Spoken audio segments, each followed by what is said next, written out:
Frederick II has done many good deeds. Because he has grown up in multicultural Sicily, he knew 6 languages, wrote poetry, and supported scholars and artists whatever their religion or background. He also continued the use of Muslims in situations such as the Diwan and tried to administer justice fairly to all his subjects. He transformed the Kingdom of Sicily in many ways. I'm here now with one of his officials on having one of Frederick II's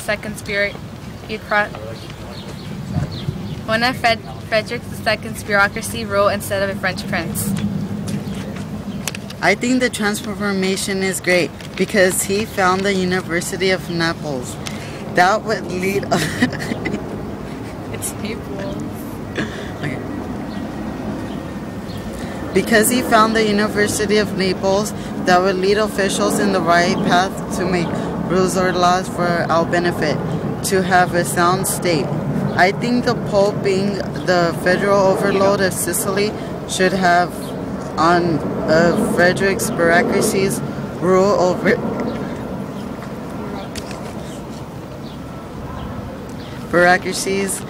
over a French prince, because that way they will keep our kingdom in a good place, just as Frederick might have wanted it to be. Even though his religion has weakened imperial power in German parts of the empire and later in the Middle Ages, this is one of the reasons that Germany and Italy didn't become United States until the 19th century. Mostly because of all his absences in the Midland on crusades and on campaigns, Italy took its toll and made a decision. There you have it. An election for a new king will be held in the University of Naples on Friday. Please vote to let your voice be heard. Now back to you in the studio. Thank you, Esmeralda. We now go off to Mary Jane, who has information on invading Muslim forces and Christian leaders.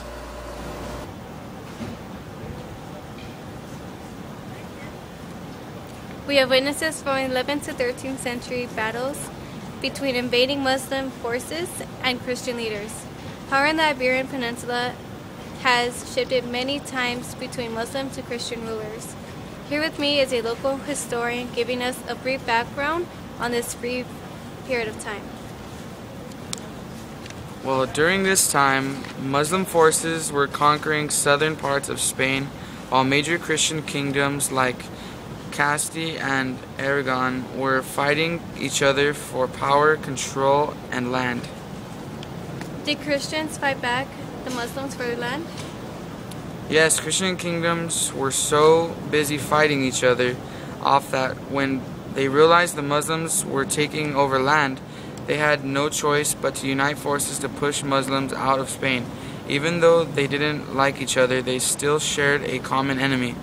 Settling aside differences, Christian kingdoms fought Muslim forces.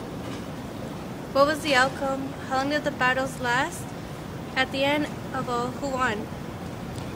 The battles were ongoing for a very, very long time. Once a side would see a sign of victory, they would come into each other and fight for dominance in the group. When the opposing side, Christian or Muslims, would attack and take advantage, Christian armies defeated Muslim forces at the Battle of Los Naves de Tolosa in 1212, pushing Muslims southward back into Africa. After this victory, Christian kingdoms sought peace between each other and established representatives' assemblies to share each other in peace among each other. Thank you. Now back to you in the studio. Thank you, Mary Jane. We now go to our reporter Luis, who has information on Muslim forces and abandoned Christian settlements.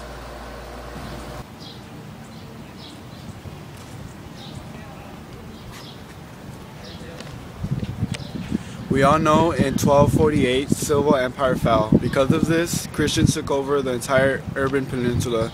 Kings from smaller states met representative assemblies called courts. Muslim Spain had the most cities in Europe. Victorious Christians banned the Muslims from their cities. This made people from all over the world to come trade in Europe. Muslims' art was destroyed when the mosques were turned into cathedrals. Nowadays, we know this as the Reconquista.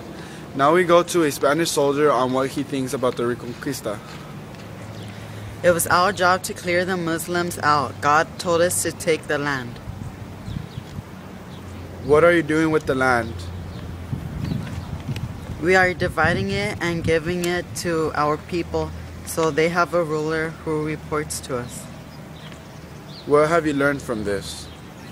We learn new ways to take the land, and if we ever need to take over other lands, we will.